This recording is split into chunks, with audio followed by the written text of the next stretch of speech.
2월 들어서는 개인들의 수급이 조금 뭐라 그럴까, 모멘텀을 조금 잃어가고 있는 상태고요. 그 와중에 미국채 금리가 이제 점차 오르고 있는 상황입니다. 그렇기 때문에 2월 중으로는 약간 금리 이슈가 약간 증시에 뭔가 계속해서 변수로 지금 작용을 하고 있는 흐름을 지금 보여주고 있는 상황입니다. 근데 사람들 미국 금리 안 올린다고 뭐 이런 뉴스도 있었던 것 같은데. 네네, 그거랑 맞습니다. 상관없는 거죠, 이거는? 상관이 어느 정도 있기 때문에 이제 증시가 민감하게 반응을 하는 거고요. 일단 미국 경제 같은 경우도 그렇고 전 세계적으로 글로벌 경제 회복이 아직까지는 코로나19 이후에 진전이 뭐 그렇게 조금 됐다고 해도 완전히 회복되지는 않은 국면이잖아요. 근데 이런 상황에서 이번 년 안으로 금리 인상을 한다 이러면은 사실 시장에서는 굉장히 이제 놀랄만한 이슈이기 때문에 미 연준도 최소한 이제 금리 인상을 최소 2022년에서 23년까지는 미루겠다라고 작년부터 계속 강조를 해왔습니다. 다만 최근 미국 장기물 금리의 시장이 굉장히 조금 유독 조금 반응 민감도를 높여가는 부분은 금리 인상 시기가 앞당겨질까 봐 걱정을 하는 거죠. 또 최근에 미국채 금리 장기물 금리 상승 속도가 조금 예전에 비해서 좀 가팔랐던 부분이 2월 중으로 나타났기 때문에. 얼마로 오른 건가요? 연초에는 사실 0.9% 정도에서 횡보를 했었는데요. 장기물이라 그러면은 뭐 10년물인가요? 네, 10년물 기준입니다. 횡보를 했었는데 지금 2월 중 오늘자 기준으로 아마 제가 알기로는 1.3%까지 터치를 한 상황입니다. 지금 2월인데 불과 2달 사이에. 그렇죠. 한 40bp 가량이 오른 상황이긴 하죠. 10년물 금리 상승은 조금 자연스러운 현상이다라고 받아들일 수 있을 것 같은데 다만 문제는 속도가 매우 좀 가팔라지면은 준비되지 않은 상황에서 예전의 과거 경험을 시장은 약간 조금 떠올리는 것 같아요. 예전에 2013년 당시 13년 중순에 그 금리 발작이 한 번 있었거든요. 금리 텐트럼 현상이라고. 경기 회복이 완전히 이루어지지 않은 상태에서 버냉키 의장이 어느 한 인터뷰에서 미국 경제가 조금 괜찮아지면은 금리 인상을 할 수 있는 여지는 있다. 매파적인 시그널을 보냈었어요. 그때 이제 시장이 한번 놀라면서 금리가 한번 튀었던 적이 있었거든요. 이머징 증시, 특히 우리나라뿐만 아니고 이행 국가들 같은 경우는 미국 금리 상승에 굉장히 민감한 부분이 있거든요. 우리나라는 사실 재정 건전성 측면에서는 상당히 양호한 편인데요. 뭐 예를 들자면은 브라질 같은 경우가 GDP 대비 재정 적자가 뭐 한 마이너스 8% 정도 하니까 굉장히 약간 부채에 취약한 국가 중에 하나거든요. 아무리 경제 규모가 커도. 근데 이게 만약에 갑자기 준비되지 않은 채 미 연준이 금리 인상 속도를 높인다, 페이스를 높이면 사실 1차적으로는 그 미국이 금리가 높으니까 달러가 강세가 전환이 되면서 이제 이머징 증시의 통화들은 그 취약도가 조금 높아질 수 있는 그런 구간이 전개가 될 가능성이 크죠. 그렇게 되면은 뭐 이자 비용도 늘어나게 되고요.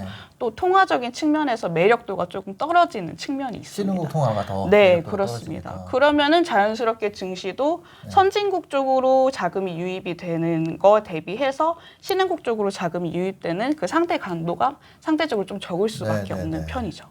이게 그러면 우리나라 통화도 어쨌거나 달러 대비하면 신흥국 통화잖아요. 그렇죠. 우리나라 통화도 영향이 있겠네요. 일정 부분 영향이 있을 수는 있겠지만 뭐 만약에 설사 이제 워스트 케이스가 이뤄진다고 해도 우리나라는 조금 상대적으로 강하다라고 저는 얘기를 할 수가 있을 것 같은데요. 일단 우리나라 같은 경우는 외화 그 재정 건전성이 다른 신흥국 대비해서는 굉장히 양호한 상황이고요. 뭐 예를 들자면은 CDS 프리미엄만 보더라도요.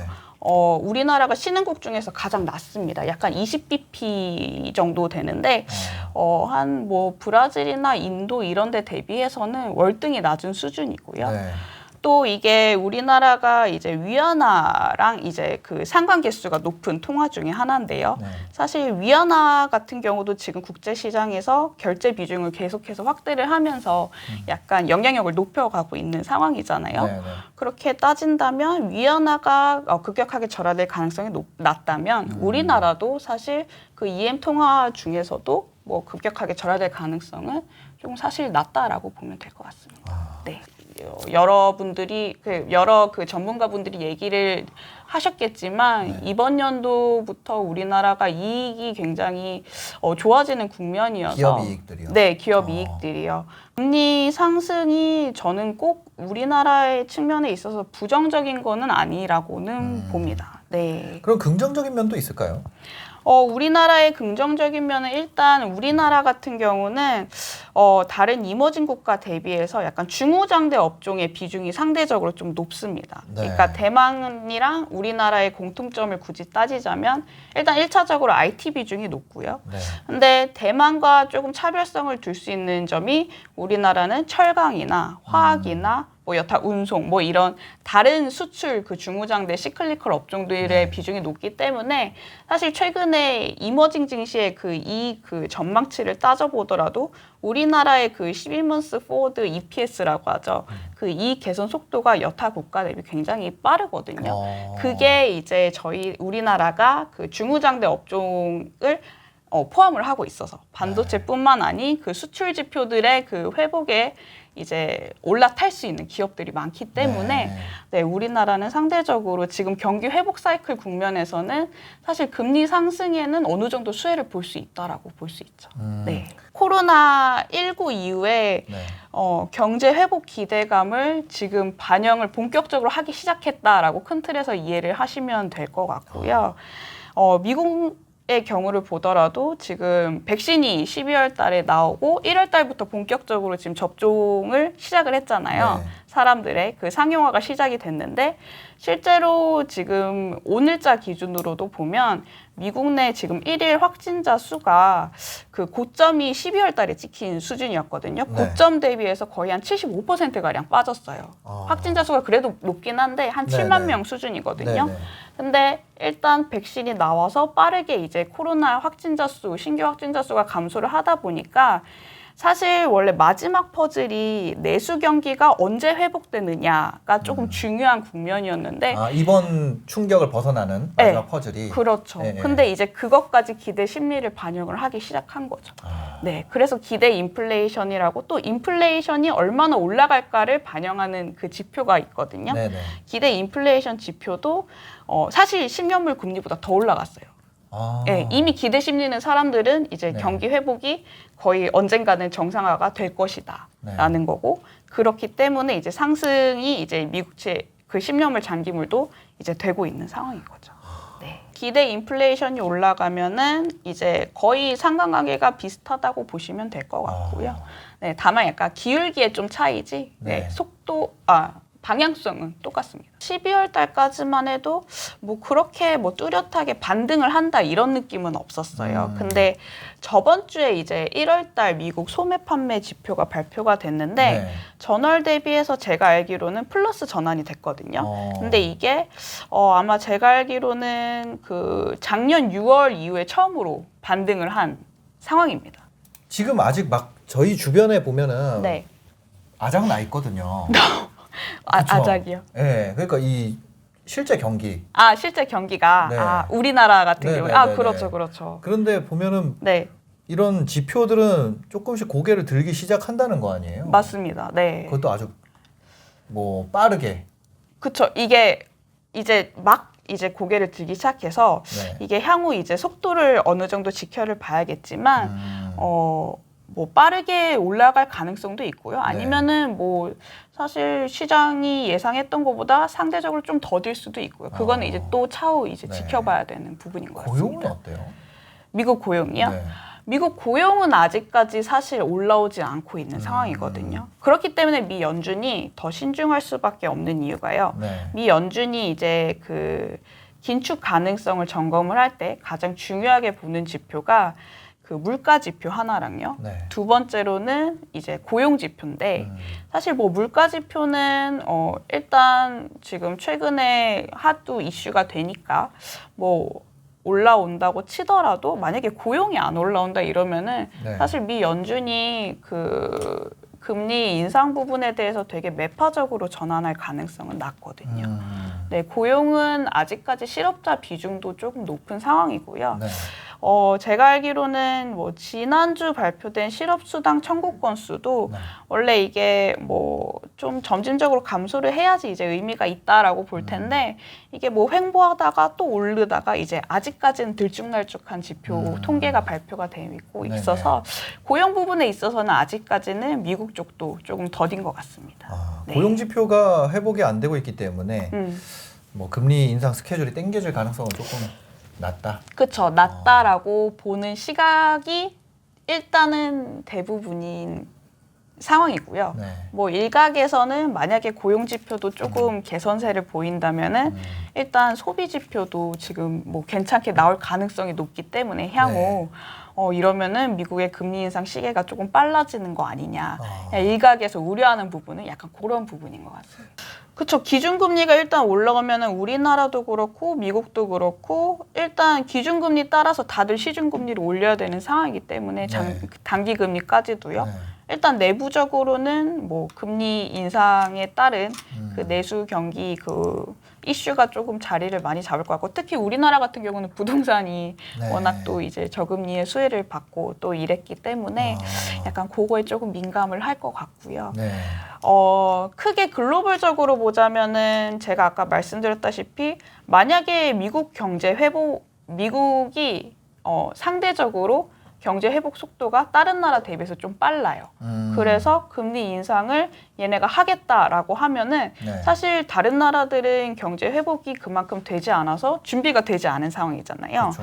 근데 미국만 금리 인상을 해버리면은 사실 다른 나라도 따라갈 수밖에 없는데 거기에 따른 이제 이자 비용이라든지 약간 비용적인 측면에서 타격이 클 수가 있고요. 네.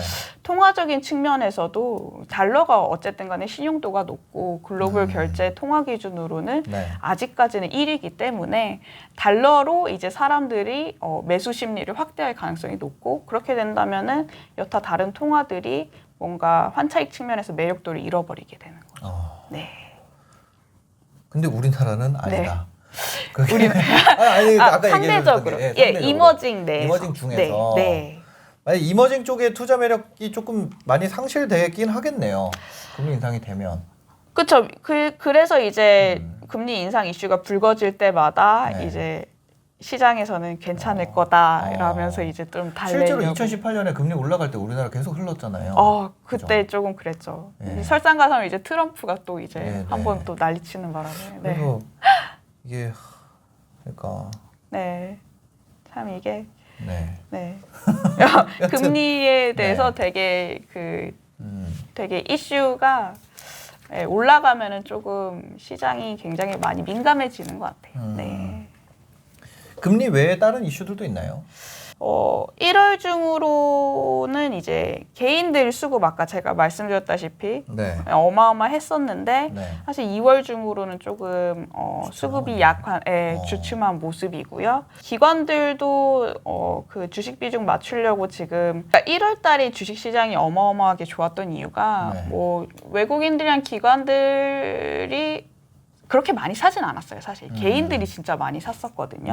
그러니까 작년 대비해서 개인들이 1월 중으로 순매수한 규모만 보자면은 작년에 거의 한 절반 가까이를 1월 중으로 순매수 규모를 단행을 했어요. 그러니까 작년에 샀던 그 매수 규모를 1월에 절반 가까이 쓴 셈이죠. 작년 한 해 동안 산 거의 반만큼을 1월 한 달에 샀다. 코스피 기준으로 작년에 제가 알기로는 이제 개인들의 순매수 규모가 한 40조 중반대 정도였는데 1월 중으로 코스피 순매수 개인들의 규모가 거의 한 20조 가까이 달했었거든요. 어마어마한 규모죠, 사실. 엄청 많이 샀네요. 그래서 이제 대형주가 막 한 뭐 갑자기 몇십 퍼센트 뛰고 그랬던 점이 사실 그 유동성이 너무 넘쳐나고 수급이 개인들이 너무 탄탄해서 네, 그랬던 점이 컸는데 2월 들어서는 좀 개인들이 주춤한가 봐요. 그 매수 여력을 가늠할 수 있는 선행 지표 중에 하나가 네. 그 고객 예탁금이라고 개인들이 그렇죠. 고객 예탁금에 이제 쟁여놓고 이제 거기에서 이제 투자를 하는 그런 지표인데 1월 달에는 70조 원 가까이 갔었어요. 근데 지금 보면은 주춤 매집 모습 60조 원 초반대까지 내려앉았거든요. 60조 초반. 네. 아, 빠졌네요. 네, 빠졌어요. 네. 그러니까 뭐 여전히 절대적으로 높은 레벨이긴 한데요. 네. 그러니까 1월만 놓고 비교해 보자면 네, 개인들의 수급이 조금 약화된 거는 사실인 거죠. 네. 왜 그렇지? 왜 그럴까요? 뭐 여러 가지 요인이 있겠지만 네. 일단 가계대출에 대한 규제도 조금 더 강화한 걸로 알고 있고요. 그래서 이제 뭐 1월 달에 한참 그런 얘기 많았잖아요. 개인들이 하도 마이너스 통장을 그냥 뚫다 보니까 마통 제한. 네, 마통 제한도 하고 뭐 신용도 일정 부분 그 한도를 축소하거나 네네네. 뭐 이런 부분도 아마 그 개인들의 그 뭐라 그럴까요? 유동성을 조금 약화시키는 요인 중에 하나였던 것 같고요. 사실 1월 달 중으로 개인들이 매수한 그 규모 자체가 워낙 또 어마어마한 수준이었기 때문에 상대적으로 2월 달에는 조금 얕아 보일 수밖에 없던 게 좀 사실이지 않았나 싶습니다. 그러면 네. 기관들은 왜 좀 덜 사는 거예요, 지금? 기관들은 사실 그 기관들이 맞춰야 되는 주식 비중이 이제 있는데 뭐 시장에서나 아니면은 뭐 기사에서도 많이 보셨겠지만 국민연금은 뭐 몇 년 전부터 일단 국내 비중은 뭐 2019년에는 몇 퍼센트, 20년에는 몇 퍼센트, 21년에는 몇 퍼센트 이렇게 딱딱딱 정해놓거든요.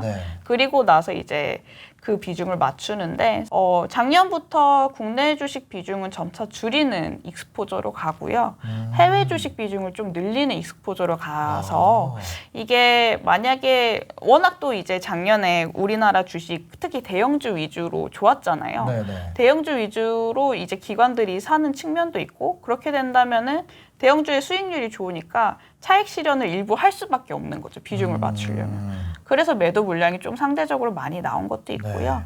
네, 두 번째로는 이제 개인들이 오히려 나는 주식 투자해서 내가 더 잘 벌 수 있어. 기관, 펀드 대비해서 하더라고요. 네, 자산 운용사들 대비해서 펀드가 공모 펀드가 뭐 거의 끝났다고 이제. 그 뭐 환매가 조금 많았다고 하긴 하더라고요. 네, 저도 들었는데 그게 또 그 기관 쪽으로 잡히거든요. 그래서 그 어쩔 부분도 수 없이 나가는 돈들. 네. 그렇구나. 네. 2월에는 그냥 뭐 개인들도 그냥 저냥 뭐 기관들은 뭐 돈이 안 들어오고. 네, 뭐 아직까지 매수로 전환되지는 않은 것 같고요. 네. 외국인들은 어때요? 외국인들도 사실 중립 수준이에요. 이게 샀다가 또 팔았다가 샀다가 팔았다가 왔다 갔다 하는데 일단 우리나라 시장 같은 경우가 사실 1월 달에 워낙 또 좋았고요. 주요국 증시 대비해서도 거의 수익률이 상위권이었고 또 제가 아까 말씀드렸다시피 개인들의 그 약간 주식 열풍이 워낙 조금 과열되다 보니까 밸류에이션이 1월 달 기준으로 최고점을 찍은 게 제가 알기로는 시머스 포워드 기준 PER로 15배 수준이었거든요. 많이 올랐죠. 근데 코스피가 이렇다는 거죠. 네, 코스피가 15배 수준이었는데 뭐 사실 이익 상향 조정도 되고 있어서 그게 뭐 우리나라 증시가 뭐 체력이 안 좋은데 상승했다 이건 아니었는데 다만 이제 그 뭐 아까 금리 부분도 그렇지만 속도가 너무 빨리 전개되다 보니까 조금 부담이 됐던 거는 사실인 거죠. 외국인들이 우리나라를 보는 입장에서는 사실 이머징 뭉텅이로 보거든요. 걔네는. 근데 그 사이에서 우리나라가 상승률이 좋아. 상승률이 좋은데 PER이 과거 대비해서 너무 높은 거 아닌가. 이러면은 사실 수급적인 측면에서는 15배라 그러면은 우리나라 역사상 최고 수준 아니에요? 거의 그쵸? 최고 수준이죠. 그쵸. 네. 네, 평균 레벨이 한 9배에서 10배 정도였으니까요. 네. 알겠습니다. 그러면 앞으로는 2월, 지금 2월 며칠이죠, 오늘? 2월 2월 다 갔는데. 그쵸, 2월 다 갔죠. 네. 이제 3월. 네. 3월부터는 어떻게 해보는 게 좋을까요? 어떻게 보고 있나요? 3월 달에는 이제 본격적으로 이제 그 글로벌 증시가 유동성에서 실적 장세로 넘어가는 국면이기 때문에 뭐 사실 모든 주식이 다 오르진 않을 거고요. 1월 달 같이 그냥 내가 산 종목이 오르네 이게 아니고 이제 선별적으로 이제 이익을 기초 체력을 보면서 접근하는 전략이 이제 3월 달부터는 본격적으로 중요하게 되는 국면이지 않을까. 차별화가 많이 일어나겠네요. 그렇죠. 업종별 내에서도 그렇고요. 뭐 기업별도 차별화가 많이 일어날 가능성이 높고요. 일단 제 생각으로 스타일 측면에서는 성장주 대비해서는 아무래도 좀 가치주가 상대적으로 편안하지 않을까 그렇게 생각이 들고요. 아무래도 이제 경기 회복 국면에서는 사실 밸류 팩터가 그로스 팩터보다는 할인율 측면에서 또 부담이 적기 때문에 네. 저희 회사 이름이 그로스팀이거든요. 죄송합니다. 3월부터 사명을 바꾸려고요. 밸류팀으로. 크게 보자면은 가치주 내에서도 괜찮을 업종을 봐도 될 것 같고요. 이 개선세가 확실한. 네, 일단 뭐 화학이나 아니면은 운송 아니면 뭐 다들 아시던 반도체나 자동차 이런 데가 이익이 뭐 절대적으로 꺾이는 국면은 아니거든요. 네네네. 올라가는 국면이지만 다만 2월 중에는 쉬어가는 국면이었기 때문에 괜찮은 업종으로 저희는 보고 있고요. 뭐 사실 성장주 중에서도 소프트웨어 같은 업종 있잖아요. 뭐 게임 업종이나 아니면 뭐 최근에 카카오나 네이버도 되게 주식 그래도 수익률이 수익률이 굉장히 좋았잖아요.